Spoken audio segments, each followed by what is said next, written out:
our viewers. I feel like suddenly I'm Vanna White or something. I should be waving.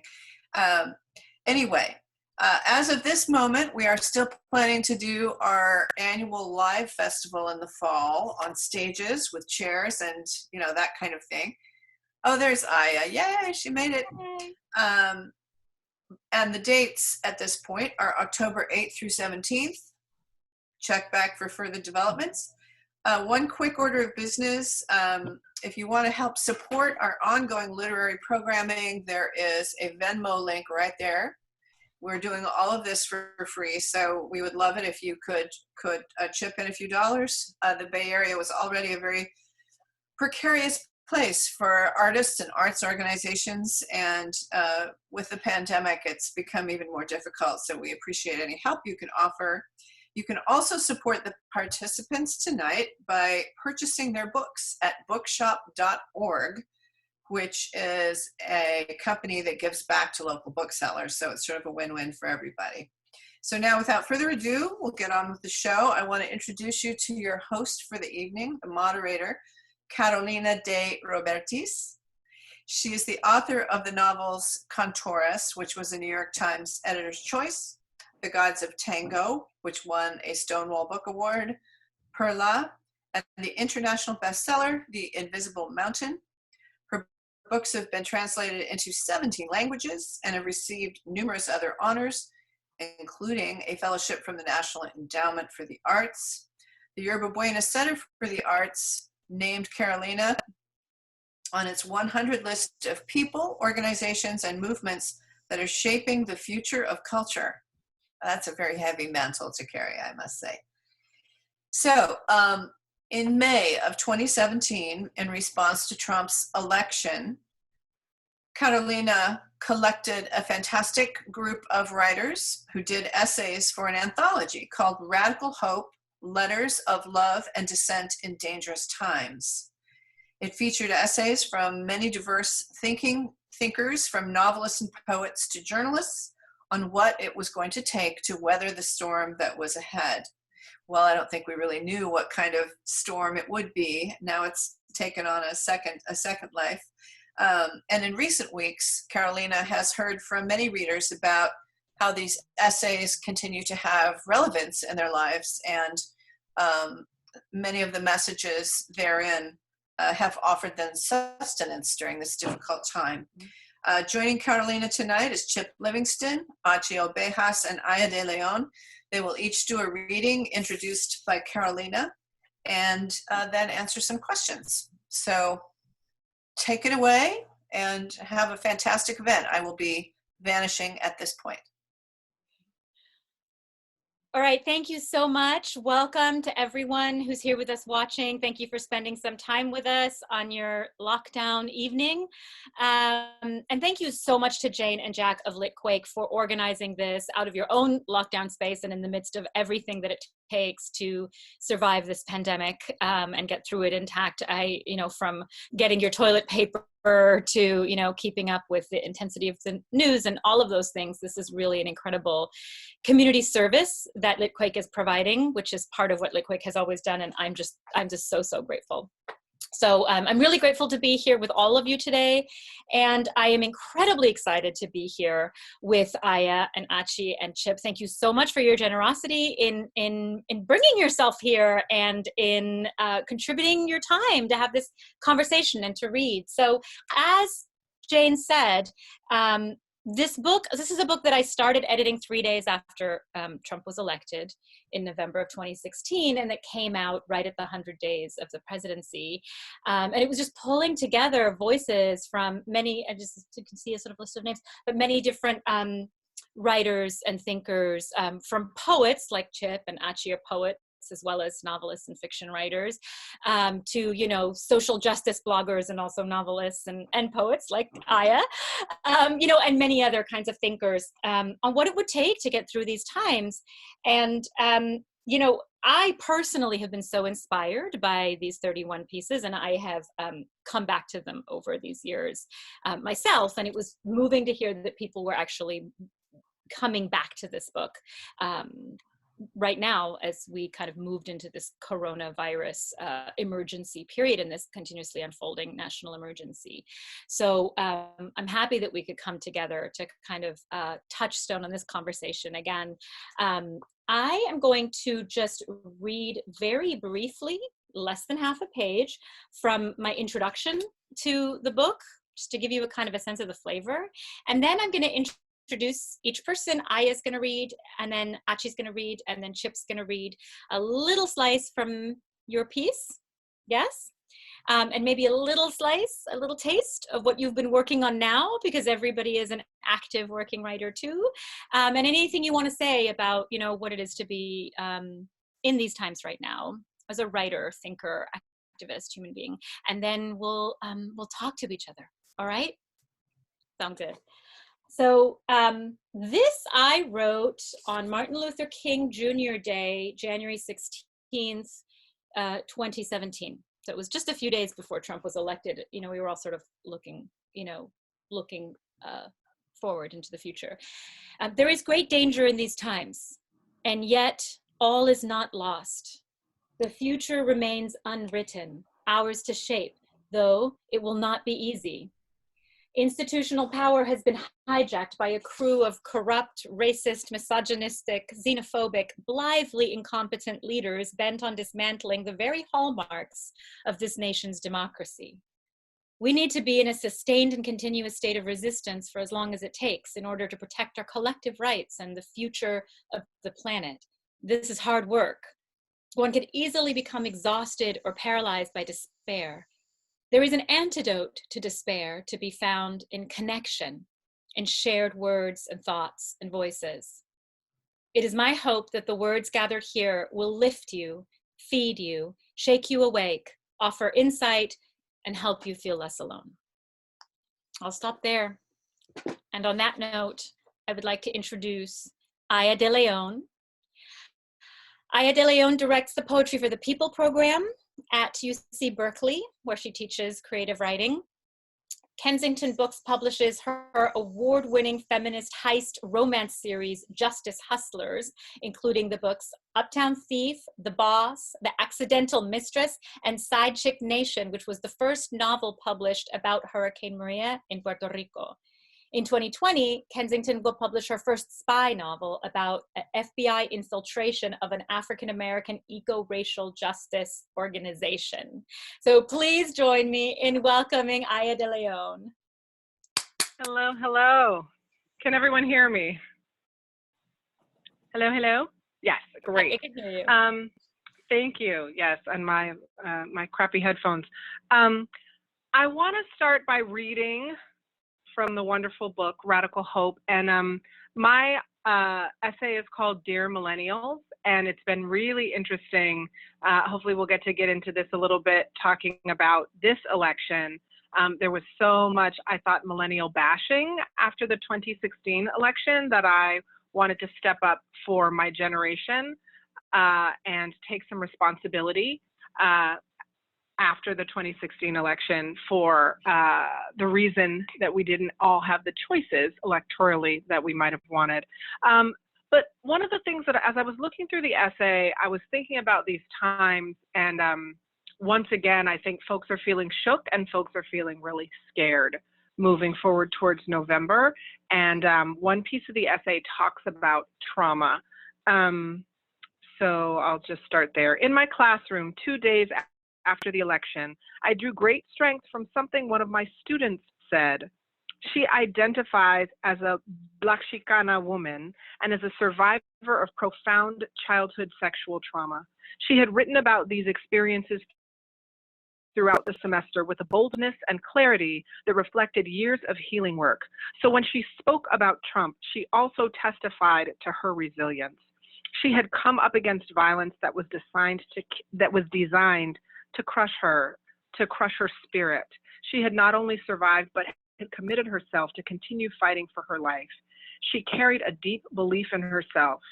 While she was enraged and concerned about Trump's election, she was committed to fight for her people because she had already survived that which was unbearable. In the coming years, we need to be just that clear about what buttons get pushed for us.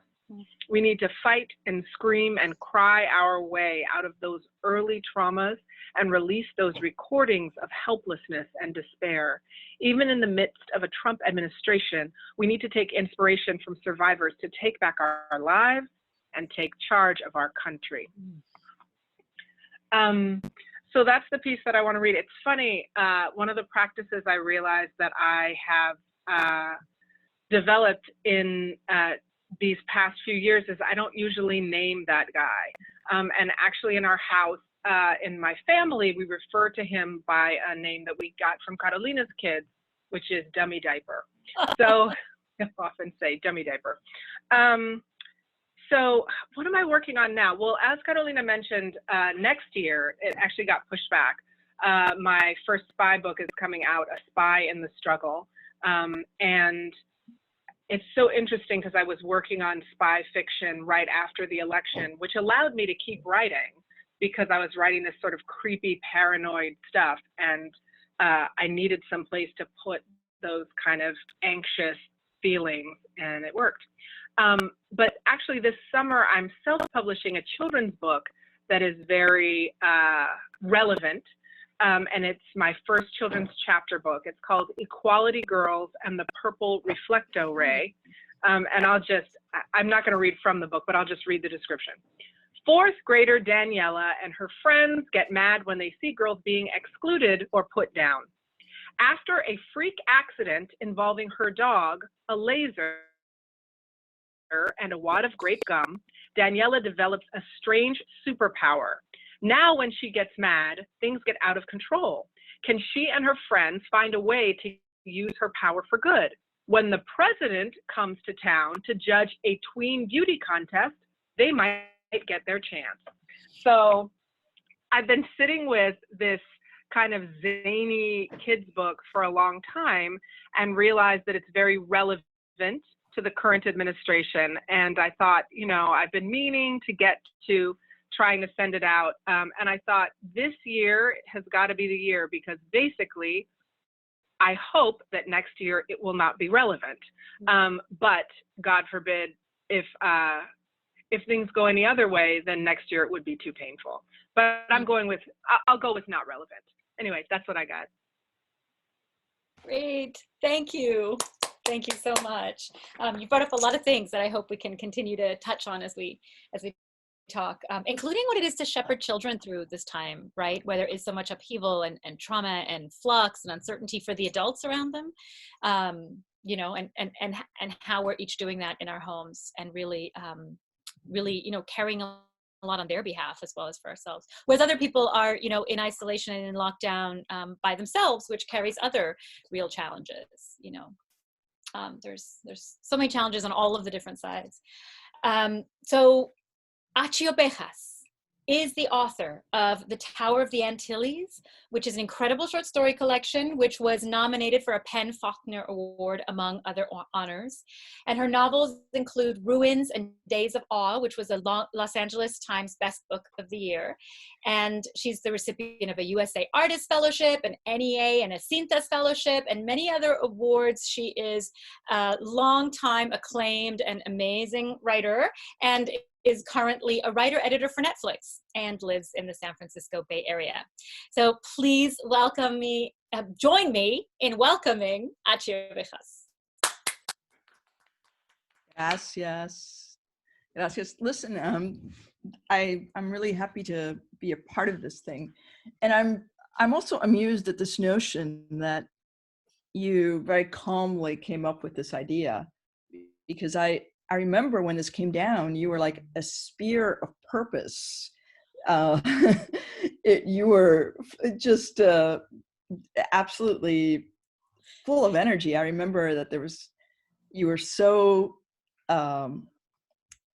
directed and so insistent on this project. And I think it's part of what makes it a project that has a life beyond that particular moment, that we can go back to over and over again, because it was very, very clear in its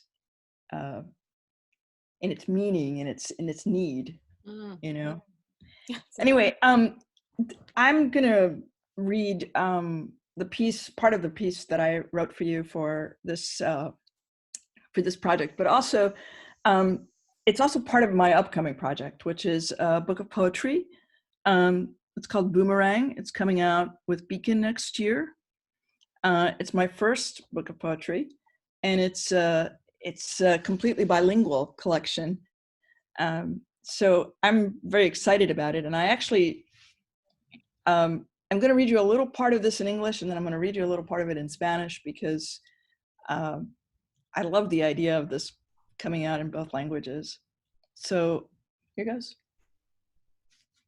You're standing on a wild horizon, bleak and blurry, at the beginning of what seems, even in its adolescence, a cursed and forsaken century, incapable of memory, bombarded by apocryphal stories and promises that, even as they're pronounced, even as they fall from our leaders' mouths like white spinels and moissanite, betray their false sparkle.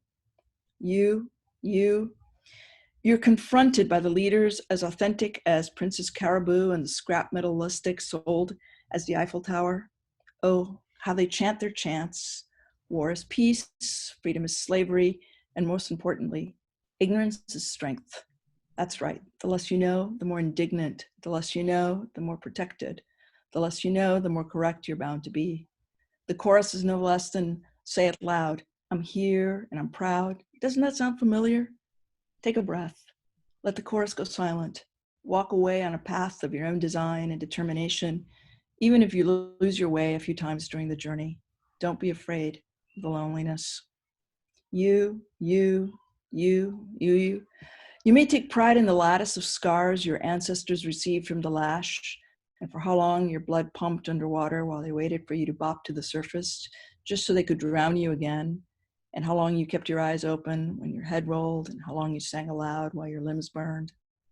But hold on to the truth of how sometimes your people handled the lash, and sometimes you knotted the witch's wrist, and sometimes loosed the guillotine and threw the match, because none of us are truly free of past misdeeds, and that will help you forgive in the future. Tú estás en un horizonte salvaje, sombrío y borroso, al principio de lo que parece, incluso en su adolescencia, un siglo maldito y abandonado, incapaz de memoria, bombardeado por historias apócrifas y promesas que, aun cuando se pronuncian, incluso cuando caen de la boca de nuestros líderes como blancas espinelas y moisanitas, delatan su falso brillo. Tú estás frustradas por los líderes tan auténticos como la princesa Caribou y la chatarra que Lustig vendió como la Torre Eiffel. Oh, como cantan los cantos. La guerra es paz, la libertad, esclavitud. Y lo más importante, la ignorancia es fuerza. Así es. Cuanto menos sabes, más indignada. Cuanto menos sabes, más protegida. Cuanto menos sabes, más correctas estás destinada a ser. El coro no es nada menos que, dilo fuerte, estoy aquí y estoy orgullosa. ¿No te suena conocido? Respira. Deja que el coro se calle. Anda en un camino de tu propio diseño y determinación.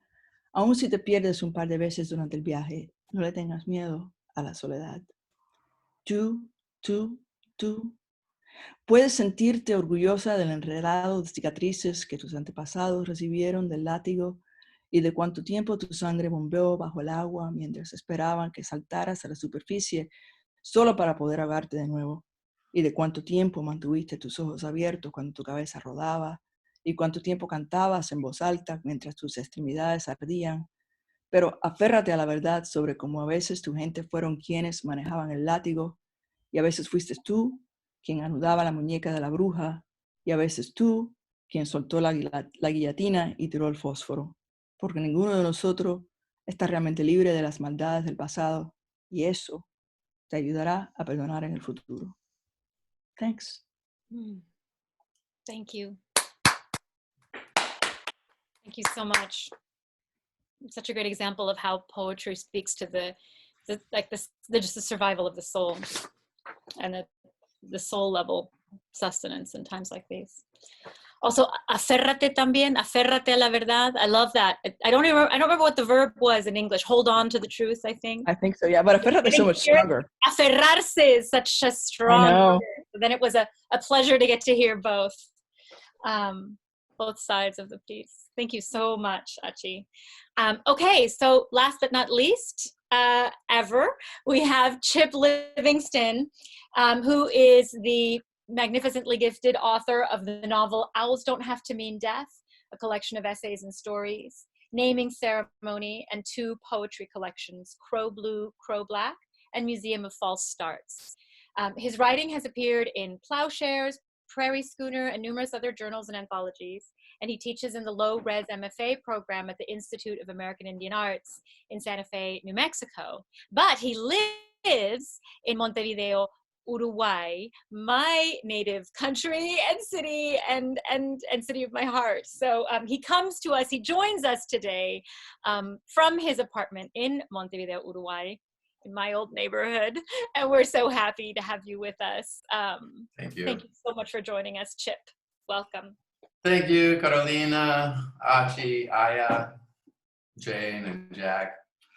I'm glad to be here. Thank you for including me in the anthology and this discussion we're having tonight. I'm going to begin by reading a little bit from my letter that was published in the anthology Radical Hope.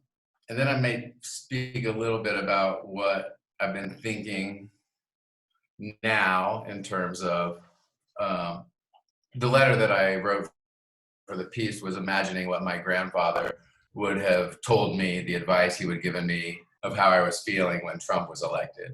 And so I've been thinking these days what he would tell me now in the current situation. And then I'll share a little bit of something I'm working on now. So I'll begin with this letter. It's called Dear Chaban, and I will start a few paragraphs in. Chipper boy, you think the whole world is ending, but only parts of it are ending. And only as you've known them, the little what you've known it, we keep learning. The United States has always been a figment of some white folks' imagination. Democracy? Tell your pawpaw a better one. You took some history from me and some from books, but what you seem to forget is that what you stand on stays forever. That land in Alabama, Colorado, Uruguay, and all the rest of it, it's been here since crawfish brought the mud up and long before the thought of humans. That land will be here long after the memory of us, Chaban. The earth is taking a beating, sure, and tides will rise, but the land itself withstands, and so do we, son, but in forms you don't yet understand, but will in time to come. Time to come, son, time to come, grandson. You'll also understand this election as a duration all people face, and our people in particular have already several times survived. Your blood is a testament to that long line of troubling history. It's nothing you can't handle. The president-elect of the United States in the year 2016 is not going to be what ends human life. Don't believe apocalyptic lies. There is no Armageddon, but of course there will be consequences. Confusion, pain, division, fear. It won't always be clear who or what to believe. You sure won't have to dig up distractions. They'll be near, but so will the gathering of a new kind of nation. The continent is calling out for its true citizens, restoring the balance of brown people who first emerged upon its mud. It's telling you the land is almost ready for your occupation. You're coming out from underground, just like your ancestors. Your volume now is just an ankle rattle, but it's growing toward a hum. Listen for the drums that lead towards syncopation. Syncopation, how's that for your pawpaw's 8th grade education? But it's true, Chaban, trust me. There's a song if you listen. That's a promise. Keep listening until you know the tune. Then write a new verse, sing that prayer into the world, direct the chorus.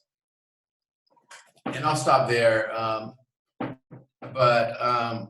I thought a lot in these last few weeks, what my grandfather would tell me now. And I don't know exactly because I haven't written it down, but I mean, I think he would advise me to, I think he would ask me what I remember of what he taught me about farming, when I was with him in his garden and he was teaching me about how to take care of different plants. I think that would probably be what he asked me first, is what do I remember? And he would, encourage me to, try to remember and try to plant and try to cultivate and remember that we can take care of ourselves. We know how. We forget, we're so easy now to rely on, other people to provide for what we need, but we have the skills. Each one of us has the skills. Hopefully, I mean, not all of us are able, but those of us who can, we can provide for ourselves. I know how to fish and clean a fish and cook a fish, and I know how to grow vegetables and clean them and cook them. But I think we need to remember that. And, my grandfather always shared what he grew with all the people in our community, the neighbors. And, we got chickens from my grandfather's sister and eggs from her. And so I think that too, he would really talk to me about community and thinking about sharing what we have and cultivating. I mean, cultivation is really what I think the message he would send to me at this point. And then I will read a paragraph or two from a new piece that I just finished this week that's totally different vein, not at all serious, at least in the opening paragraphs. But if you'll indulge me, I'll share this for the first time. The title of this very long short story is called Drunk Tank. They drink like frat boys on spring break, like frat boys on game day. They drink like frat boys in the movies, but they are not fraternity boys, not yet, and it is not spring break or a game day or a movie. They are pledge brothers, frat boy wannabes, and it's a Monday, a school night, 3 weeks into their first university semester. They drink. Each drink builds unity. Each drink helps them forget the hazing at dinner. They drink to think of something daring, something to shock the brotherhood, a pledge class raid to show the brothers they will do anything to be Theta Muse, to show them they are united, one, bonded as a pledge class, committed and crazy. Crazy is an important part of the raid. Drinking is an important part of the crazy. And at least Jeff and Cooksey are thinking.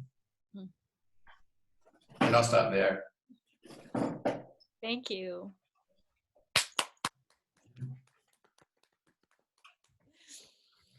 Thank you all so much. Thank you for reading and for your thoughts.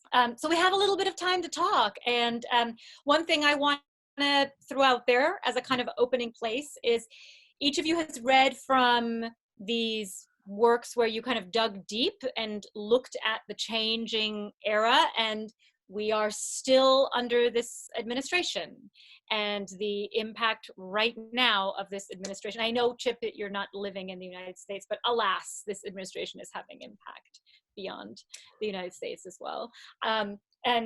So knowing that, that we are still in that journey that we were looking at in these pieces, what's changed for you? And what hasn't changed for you internally or to your eye from the place you were in writing that essay? Anyone could. Well, what hasn't changed for me is my level of rage at this administration. In fact, I find that just as he is capable of new levels of depths of depravity, I find new levels of depths of rage.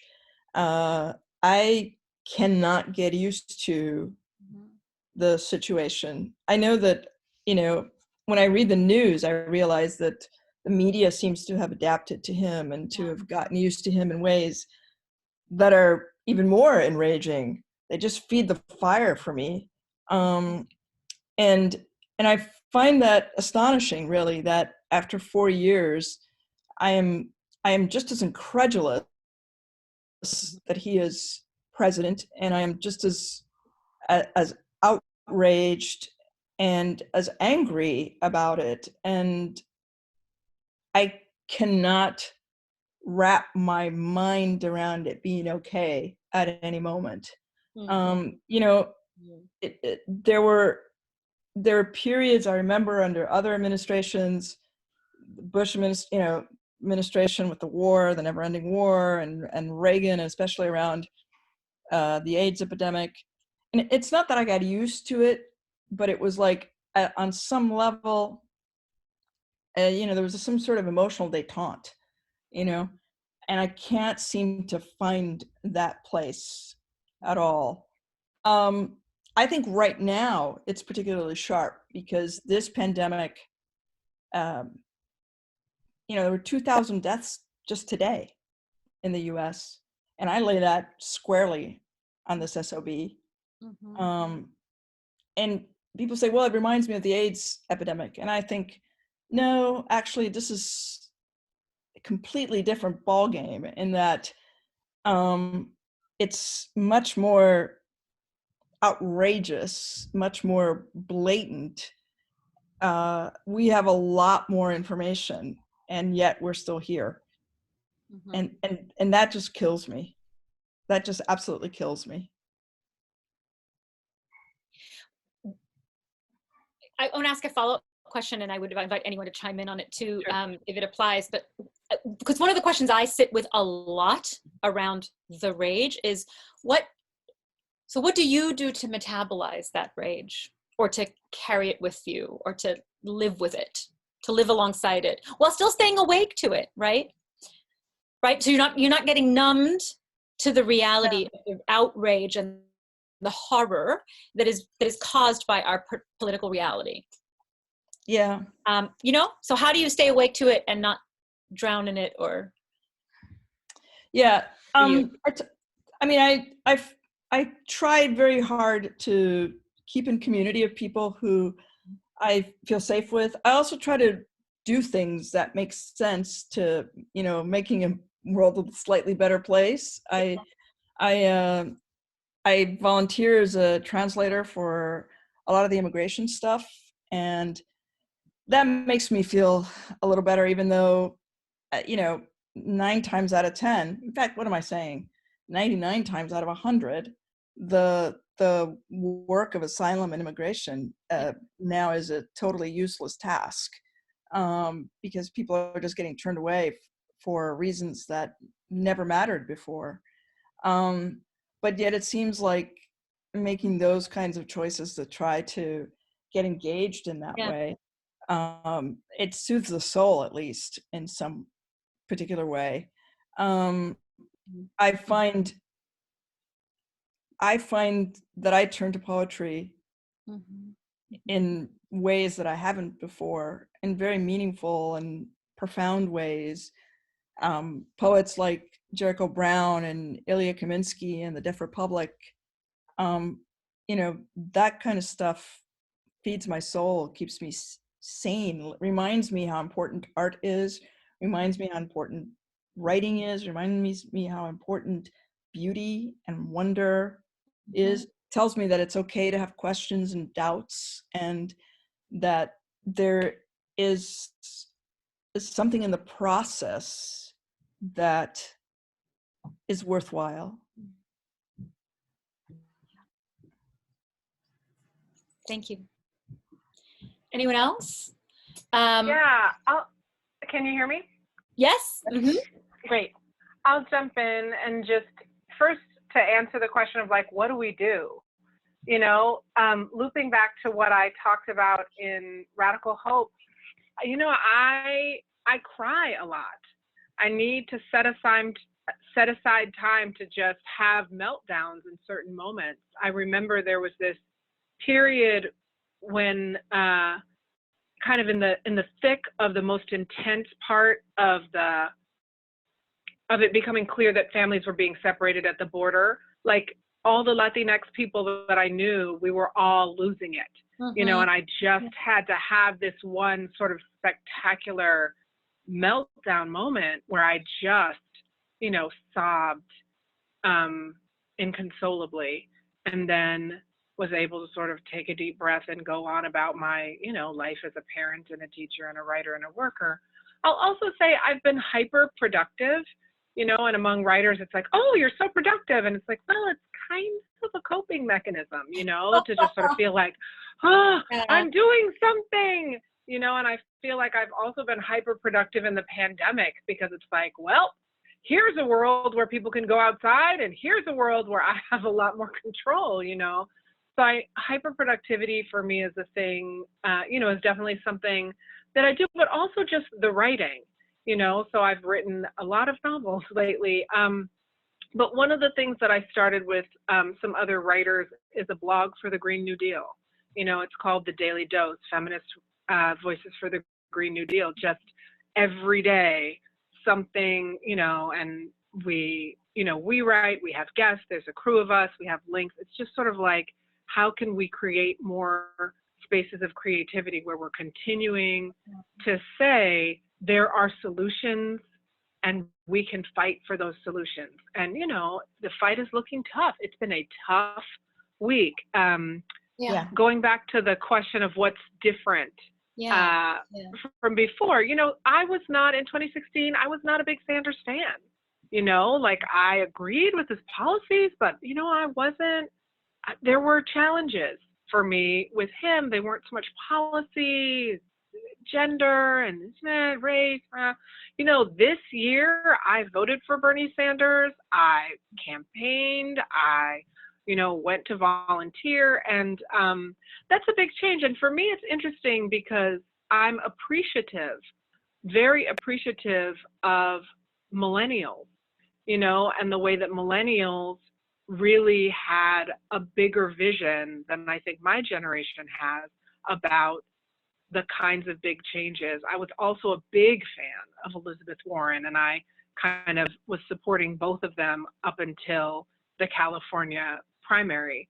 And the idea of dream big, fight hard was super important, and I really saw the way that millennials showed up. So that's been a big, big change for me. Also just seeing that after, in this, both the pandemic, but just in these times with this administration, people are being radicalized for greater visions of what, of what a society should be, what a government should do, who, being clear about who has been receiving the public good has been siphoned off to the private sector, and we're seeing what the impact of that is in this virus. So I think that's something that has changed. Something that hasn't changed, and particularly that hasn't changed for me in this week where I'm just like, Biden, is that I believe in harm reduction. And I have, in the same way that I voted unenthusiastically for Clinton in 2016, I am prepared to vote even less enthusiastically, but to vote nonetheless for Joe Biden, and it feels like there's even less difference between Joe Biden and his GOP opponent, whose name I do not mention, the Voldemort of my life, that there's even less difference. There was no Tara Reid in Hillary's campaign. So it's really painful. But at the end of the day, the president isn't going to fix this.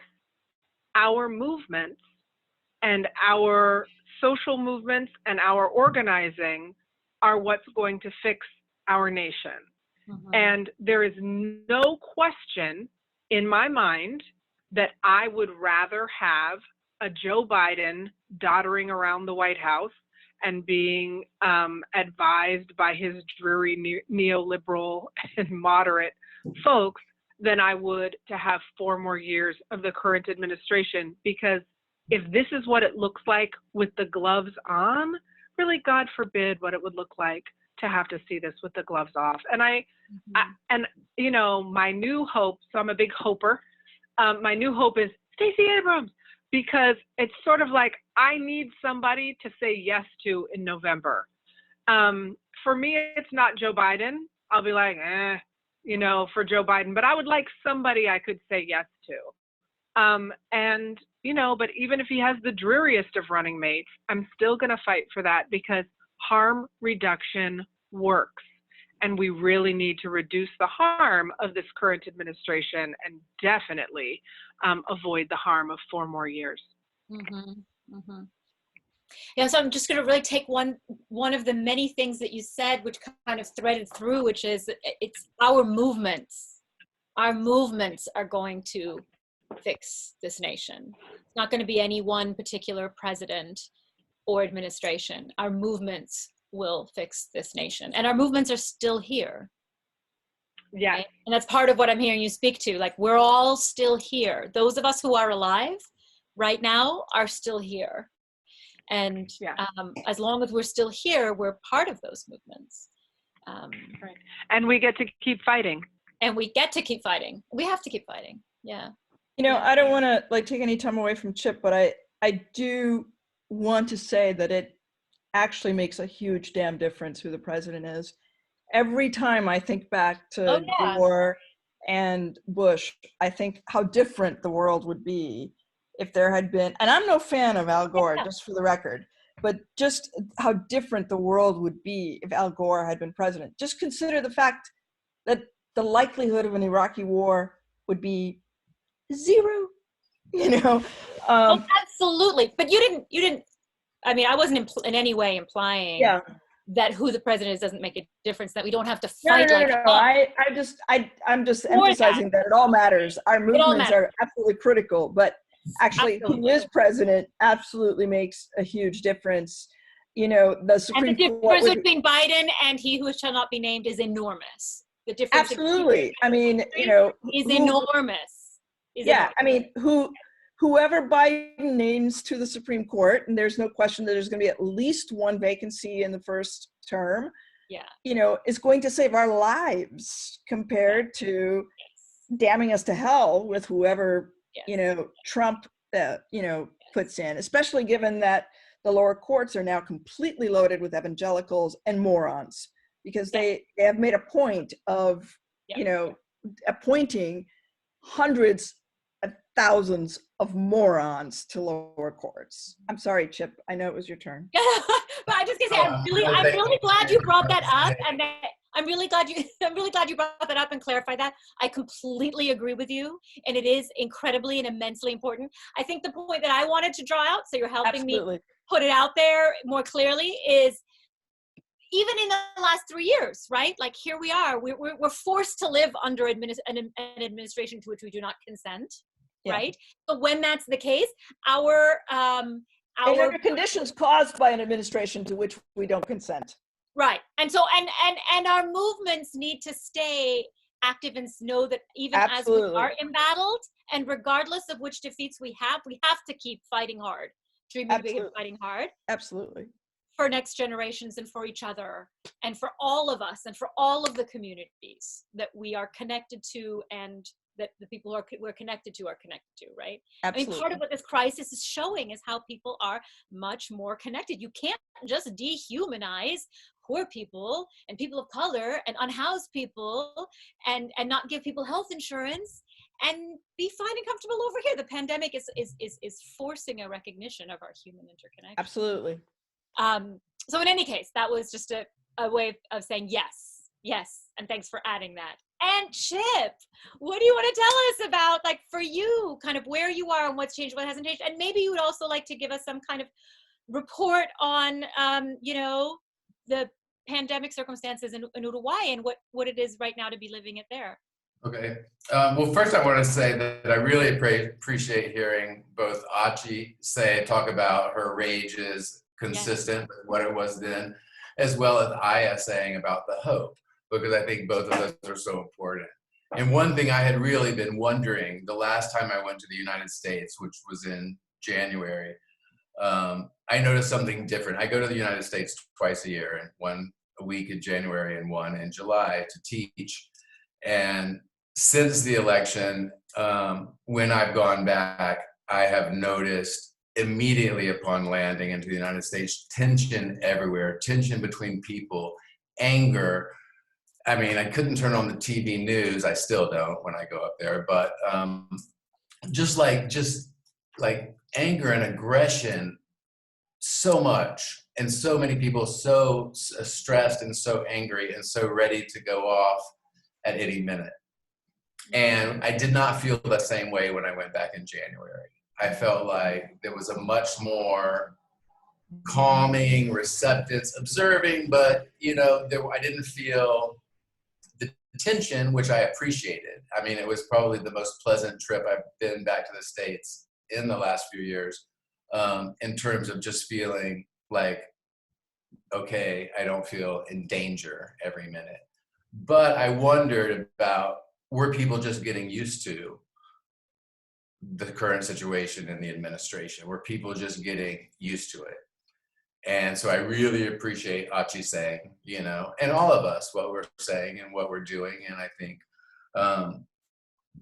we see it in, Bernie Sanders' campaign and many of the campaigns in the Democratic Party up till now. So I wonder about that. I wonder about that change. Are people still as willing to get out there and fight for change? And I hear that they are. I hear that some of us are, but I still wonder about that on a larger scale. And I guess part of that too is, in terms of your question, is how do I feel now compared to when I wrote the piece? I think I have less hope than when I wrote the piece.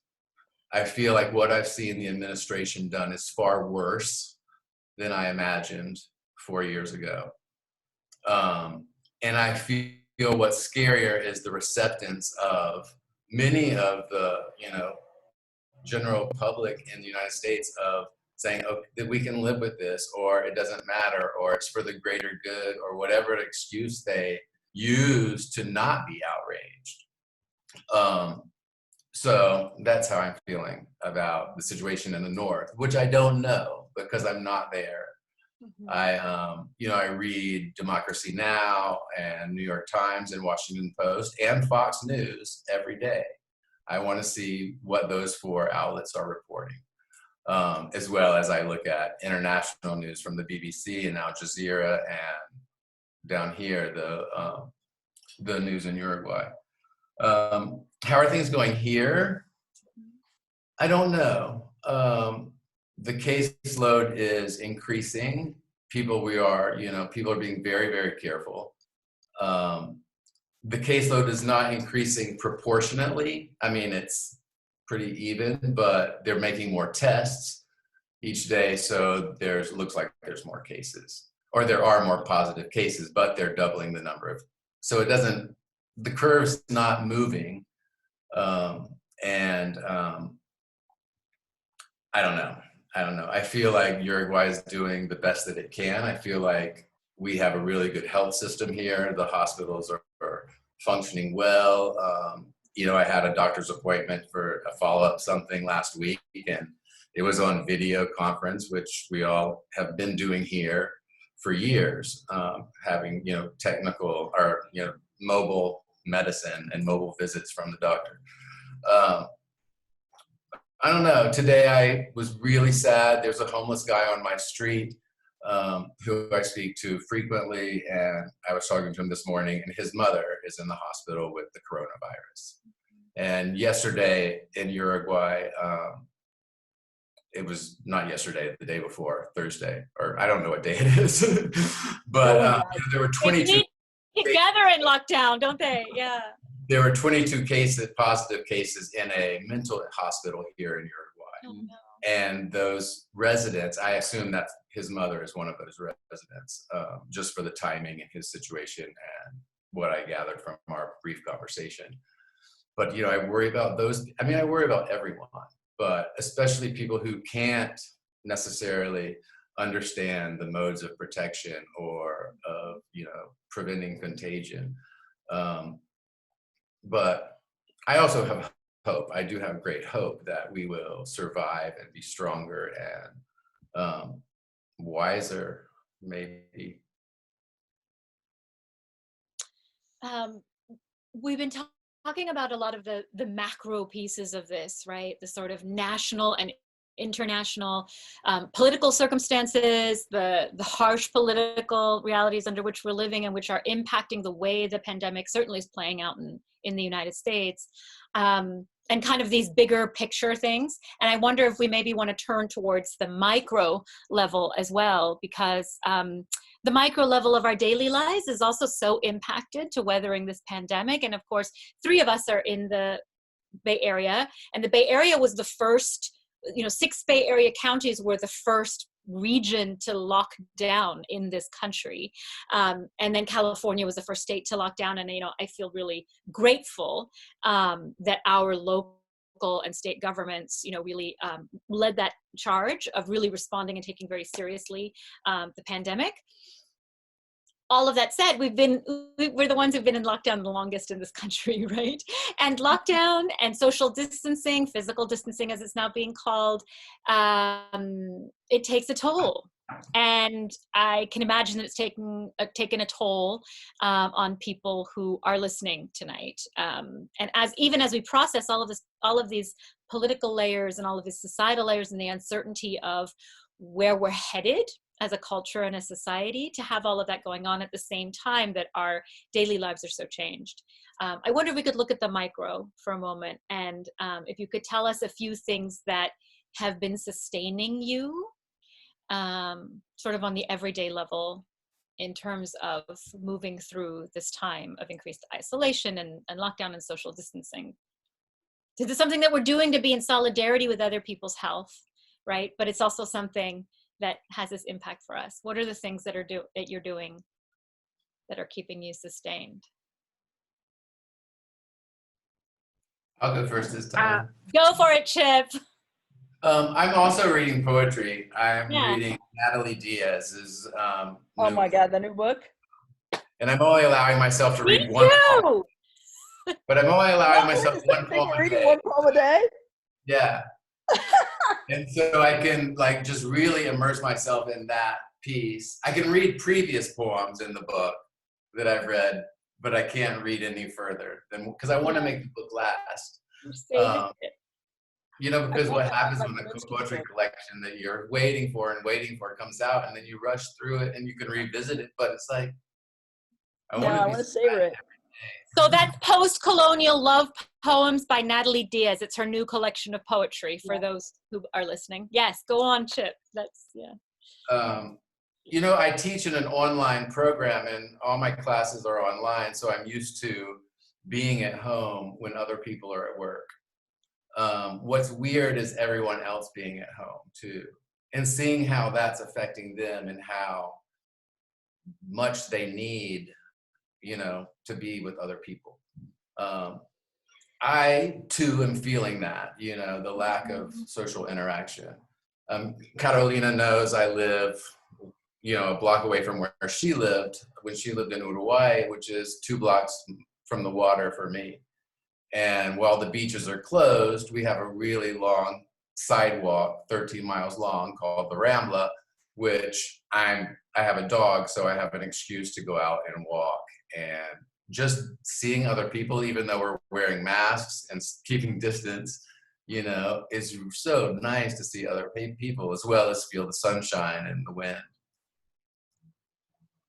I'm also spending a lot of time in my patio with my plants and replanting plants and cooking. I'm doing all kinds of cooking.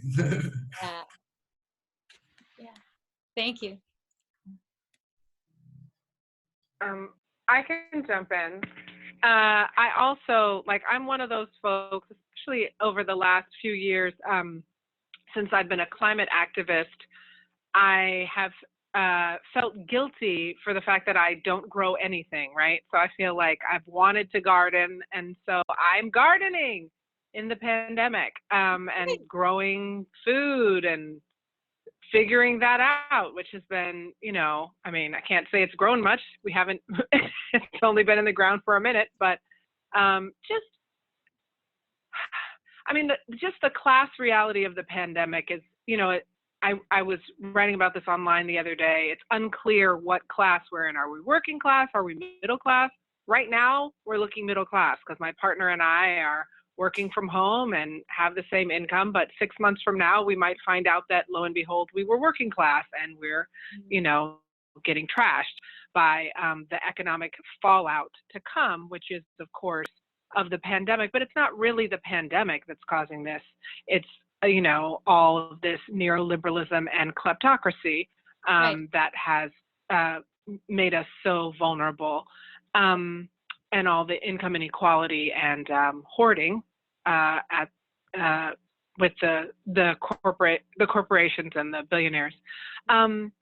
It's been wild at the family level because on the one hand, it's insane to have zero childcare.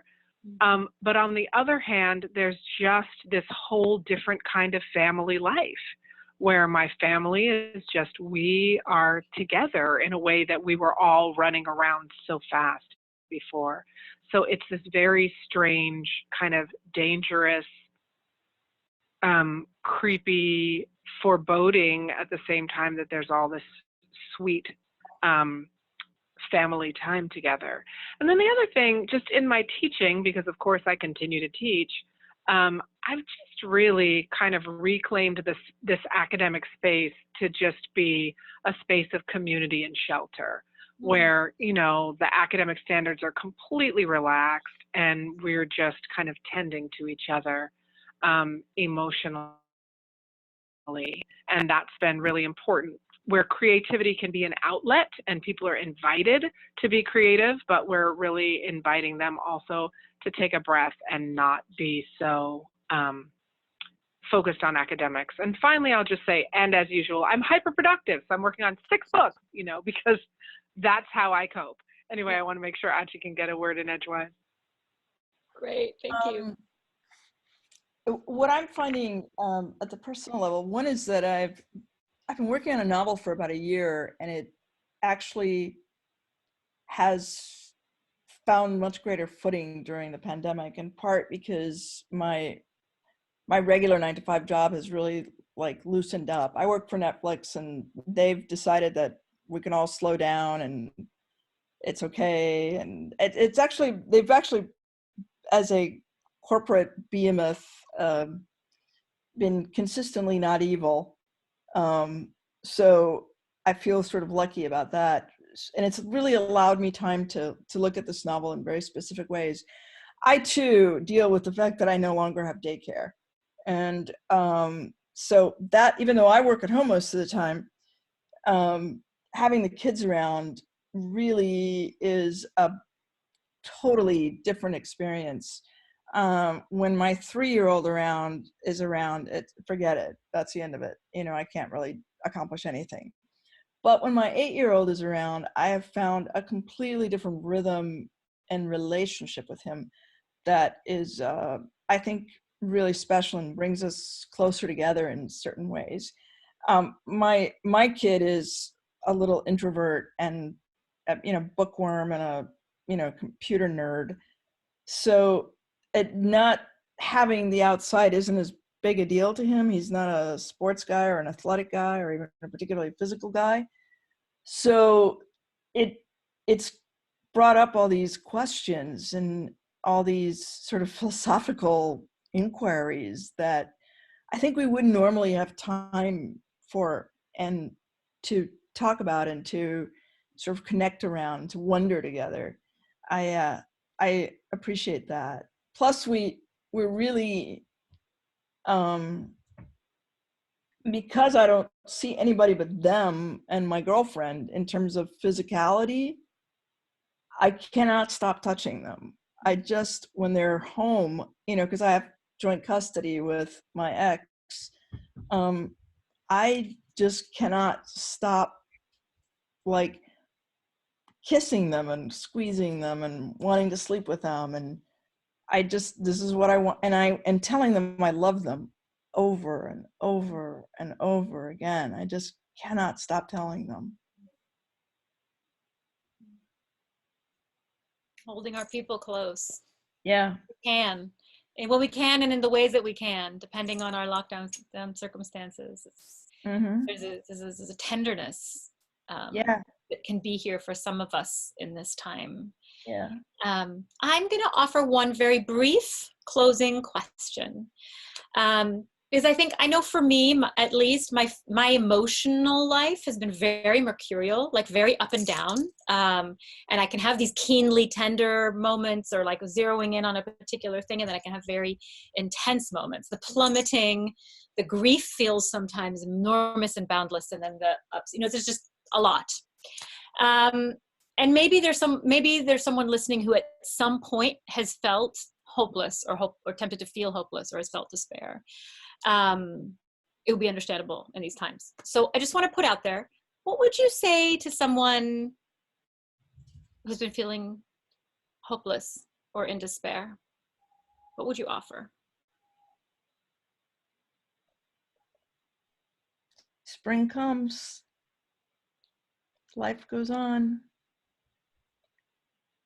Sun really will shine again. I mean, it's all cliches, but it's true. We, as humans, always manage to somehow survive. We're still here after horrible wars and many other plagues, and terrible moments of horrific persecution. I'm sure that during the Holocaust, no one thought they would ever live again. I'm sure that was true during the Crusades and during, the Spanish Inquisition and the native genocides and the Middle Passage and all those horrific moments that are like 3 or 4 little old ladies away from us, but we did. We hold on to each other. We reach across. We keep loving one another. We keep giving each other water. We keep, making it work. We keep, our hearts keep pumping, and we will continue to do that. Thank you. Chip, you want to go next? I'll go next. I was just going to say something immediately that I have been doing and trying to do every day also is dance in my office, in my house. I just put on something on Spotify or YouTube and I just dance. I mean, it's something I've been purposely trying to do every single day is dance by myself, make myself laugh and feel silly. And good, it feels good to move, You don't have to move well, especially if you're by yourself. There's something primal about that. Yeah, thank you. Thank you. Aya. Yeah, thank you for reminding me. I feel like I'm not dancing enough. One of the reasons you see me fidgeting is that I work at a treadmill desk. So like, I don't actually have a place to sit at my desk. So I never stand here. And that like walking a lot, both on the treadmill desk and out with my kid has made a huge difference. I think the thing I'll say about hope though is there are 2 pieces that I notice with when I'm feeling hopeless. One is I'm anxious about the future, right? That there's something that feels tragic and unsurvivable that hasn't actually happened yet, but is, like on the horizon, or maybe it's on the horizon, and it's that fear. And so it's in those moments, it's really crucial for me to realize that there's something that may or may not be on its way, but that what's actually happening now is that I'm afraid, right? So if I can get that clarity so that I'm not in the horror movie, I'm realizing that I have a fear, right? So just getting that slack, that perspective is crucial. And then the other thing that I said before, which is just like so much of this is about recalled trauma, that one of the biggest forms of power that kind of these fascist types have is to make us feel terrified, and remembering that those feelings of terror are part of the whole strategy to make us feel terrified and small. And so for me, it's, you know, it's about not pretending that I'm not scared, not pretending that everything's okay, and really creating a lot of space in my life to let those feelings out. And I think that when folks are feeling hopeless, a lot of times there isn't space to let those feelings out. What I would say to someone is, first, I would just spend a lot of time listening to them. Like, you know, if they were feeling hopeless, you know, I think the things that you were saying, Achy, are so true, you know, and I would work my way towards those with someone by first just listening to the despair. Like, we don't live in a culture, we live in a culture that is simultaneously very, very despairing and wants everyone to be cheerful and productive, you know? Yeah. And so it's like really important to have some space to let those feelings out. For me, I have a strong support system, you know, with a lot of peer counselors who I can call up and be like, oh, I'm losing it today. And that's the only way that I can really get through. And a lot of people, you know, as we've talked about, people were already isolated. The pandemic has made folks more isolated, but in some ways it's weird because through Zoom and social media, we can also reach out and find ourselves reaching out in ways that we haven't before. So I think it's just really important for people to be listened to, for people to feel like they can show and share those places of hopelessness to get to an authentic hope, right? Because we don't want like, it's all fine, when it's not, right? That's that thing. We don't want to adjust to this. We don't ever want to act like this kind of oppression is okay. Mm-hmm. And yet there's a lot of emotion, whether it's rage or fear or, you know, old trauma that's got to come out before we can have that clarity that we can fight and win. And for me, that's really it. We can fight and win. And exactly what the fight is and exactly what the win is keeps changing, right? This very week, you know, for me, Bernie Sanders was the win that I wanted. I'm not even totally convinced that it won't happen, but that's because I'm pathologically optimistic. But, you know, But making space for those, making space for all of the enormity of the feelings rather than suppressing them is a really important piece of coming to genuine well-being. Yeah. Yes. And the last thing I'll say is just Naomi Klein was talking about the Green New Deal and talking about like the path to the Green New Deal. And she said, and I've just this has stuck with me. She's like, any path we can see toward that kind of rational policy to get us out of the climate emergency. Some paths are wider, some paths are narrow, but whatever path we can find, we have to commit to following it. And, you know, the shakedown of this pandemic is, you know, there's going to be a lot of really, really horrifying effects. I think politically, there are also going to be some very sobering effects where people will have a greater clarity about what is happening in the world. And it's a brutal shame that it's taken this kind of election in 2016 and this kind of pandemic for people to get this level of clarity that folks are slowly coming to. And it's not about a silver lining or one thing justifying another. It's just that both of those things are true. Thank you all so much. Thank you for joining. Thank you to everybody who came and listened. Thank you for spending this time with us. And thank you, Carolina. Thank you. Thank you, Carolina. Thank you, Litquake. Together. Thank you, everybody, so much for doing this. And this concludes our Litquake on Lockdown series. We may be adding additional events in the weeks and hopefully not months, but weeks to come. So stay tuned for that. And thank you again, you guys. This was a beautiful conversation tonight. And Carolina, you're amazing. Thank you so much, all of you. She is, isn't she? She is. Yes. Thank you. Stay safe. Wash your hands. Buenas noches. Buenas noches. Buenas noches. Buenas noches. Los quiero. Ciao. Ciao.